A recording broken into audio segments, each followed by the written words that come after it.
Okurigira Jackson natamba korwa ofisi ya President abantu abatorine nubija kuyambaho kutwara umuranga gwa mukuru w'ihanga ogwa abantu kureka korenda yonka hamwe no kureba program za government zo kubingo bworo mu bantu zatambara kurungi gira urukiko rungi munonga aho ba members bikiriza no kutwara umuntu gwo meisho ukureba ngo entekateka ya President okucira munonga okwiha abantu abakiriye nyuma ombworo barugayo baizo mu meisho nabo bayishanga umuntu korera entasiya yo munshaho kutarukorera okurya konka.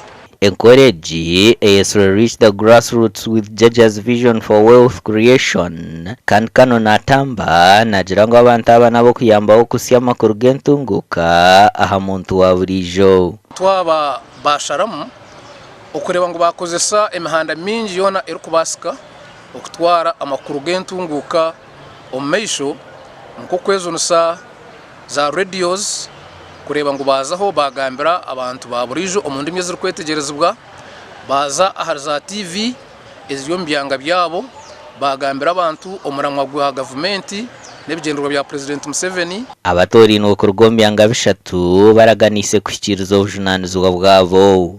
Taking the information, judges information, who is our President Museveni, on wealth creation down to the grassroots. Okuchira mnongo wa hansi areba cyengu yakora namanige nemukono ye ya rugomboro konko shango umuntu atakumanya programu neha era mwiho muri yecho katugamenga policy development model bweraba eri yabantu abatakwesobora eri yabantu abatakwesobora bweje kusanga abaguda nibo bagirimu.